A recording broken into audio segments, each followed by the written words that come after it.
Warga Gampung Lampu Daya, Kecamatan Jayabaru, Kota Banda Aceh sangat antusias menuju lokasi tempat pemungutan suara dalam pemilu serentak tahun 2019.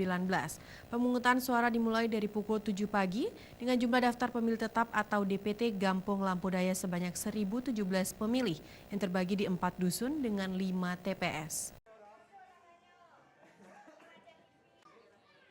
Beginilah antusias ratusan warga Gampung Lampu Daya, Kecamatan Jayabaru, Kota Banda Aceh, mulai pagi hari memadati tempat pemungutan suara dalam pemilihan umum tahun 2019. Warga antusias menuju lokasi tempat pemungutan suara untuk memberikan hak suaranya untuk pemilihan Presiden, DPR RI, DPD, dan DPRA, serta DPRK.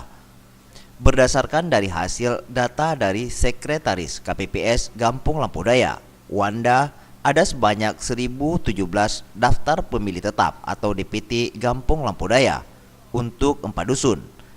Adapun tempat pemungutan suara disediakan 5 tempat pemungutan suara supaya bisa memudahkan warga untuk memilih.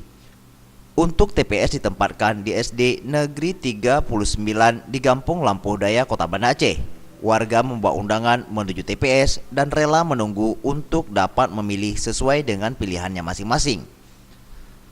Jam 8 pagi TPS baru dibuka. Warga yang sudah mendapatkan 5 lembar kertas suara langsung menuju ke bilik suara dengan mencoblos kertas suara tersebut sesuai dengan pilihannya masing-masing.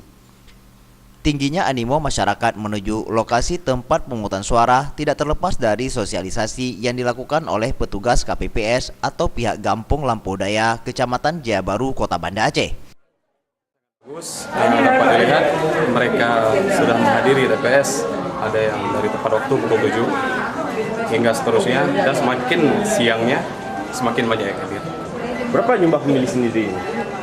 Jumlah pendiri kurang lebih terdiri daripada 1.017 di desa Lampu Daya ini.